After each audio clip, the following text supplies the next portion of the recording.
Hey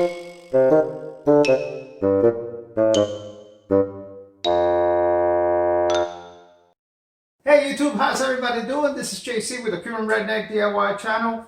Thank you for stopping by. Special thanks to those who have subscribed, and if you haven't already done so, man, throw me a bone. Hit the subscription button. So here we're back at the kitchen. I have no idea what's going to come of this channel, but the experts said that do whatever your audience wants, and I keep getting emails and texts about my recipes.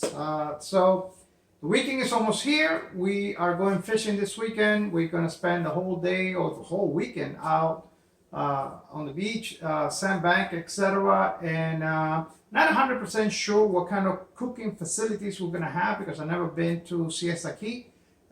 Nevertheless, so when I do this kind of stuff, picnics, and even I'm going to have a lot of people coming over the weekend for a game or whatever it is, I like to do what I refer to as carry-on meals. That means something that fits, is pre-cooked, and is just ready to be heated up. Most of the time, I do lasagna. That's what most of my friends like.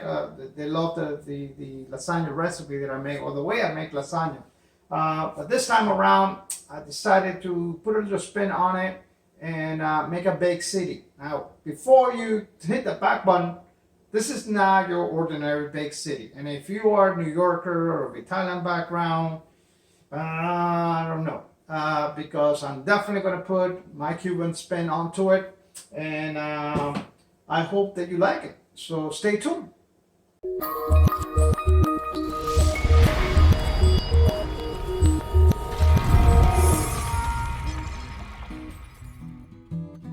Okay, so you're still here, so you either love me or you must be intrigued. So I'm going to try to make this as quick, as painless as possible. Also know that the full recipe will be on the blog at thecubanredneck.com. So without further ado, let's go over the ingredients. Here we are. These are ingredients you can find at any local grocery store. This is an organic, 1 pound of organic grass-fed beef, 1 pound of organic grass-fed pork, 2 24 ounces of marinara sauce, 8 ounces of mozzarella cheese, 8 ounces of Parmesan Romano, 15 ounces of ricotta cheese, a full box of pasta. I'm using 𝗫𝗏𝗲𝗡 just because it's what I have, but ideally you want to use Penne. The dry ingredients are all equal parts. We have 2 tablespoons of salt, 2 tablespoons of black pepper, we have 2 tablespoons of cumin, 2 tablespoons of onion powder, and 2 tablespoons of garlic powder. That pretty much wraps up the ingredients. We'll start our preparation by seasoning our meat. Go ahead and open the packages into a deep pan or pot like this, break it up, and spread it out.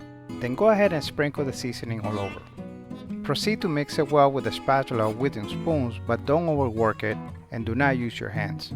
We want to keep the meat a little bit on the chunky side. Once you can no longer see spots of seasoning, put a lid on the pan and let it rest for 30 minutes to an hour. After 30 to 40 minutes, you can go ahead and turn the stove to medium heat. Once the stove comes up to temperature, start working the meat so that you don't have any big chunks. We want it to be chunky, but we don't want meatballs. As the meat starts to brown and starts to appear like it's done, go ahead and add the marinara sauce. In addition, rinse the bottle with about 1/2 to 1/3 of a bottle of water and pour that in as well. After making sure there's nothing stuck at the bottom and that everything is well mixed, put the lid back on the pan, turn the heat to low, and let it simmer for 1 hour. After the meat has been simmering for about 50 minutes, it is time to start working on our pasta. The pasta that I'm using calls for 7-minute cook time for a firm texture. This is very important because we don't want soft pasta. Once we put this in the oven, it will cook a little bit more and be just perfect. I added a tablespoon of salt to 4 quarts of water and brought it to a full boil. After 6.5 to 7 minutes, I drained it and gave it a quick rinse with cold water to remove any extra saltiness. I then allowed the pasta to stand and dry for a few minutes. By doing this, we get the pasta to adhere to the sauce a little bit better. Pour the pasta into a large mixing bowl as well as the sauce with the pan facing away from you. This will protect you from any accidental splashes of hot liquid. Mix the pasta and the sauce with a folding motion until thoroughly covered, and let it stand for a few minutes, not only for it to absorb the sauce, but also for all the liquids to find their way to the bottom. After letting it stand for 3 to 4 minutes, it is time to assemble our baked ziti. Stage your mixing bowl, your baking pan, and all 3 of your cheese in an area where you can work. Begin by picking pasta from the top with very little sauce. Lay down a layer consisting of about half of your pasta mix. Next is our first layer of cheese. Try to manage how much you put down so that you have an equal amount for the top layer.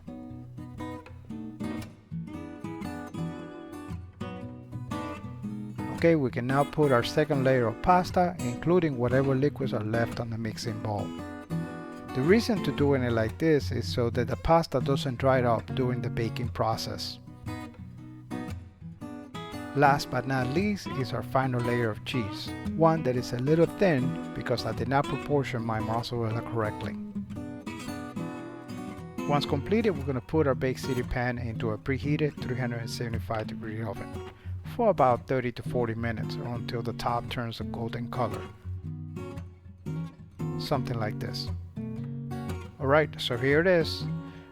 Once again, as I said before, if you are Italian or if you're from New York, you may find this the taste profile a little bit off. However, if you are Cuban or if you are from any Hispanic country, you may find this taste profile quite appealing, since it is a little bit more savory and not as sweet as an Italian-style baked ziti. Anyhow, leave me a comment, let me know what you think, and stay tuned by subscribing because we have a lot more recipes coming your way. Please support this channel by subscribing, liking, and sharing. Thank you.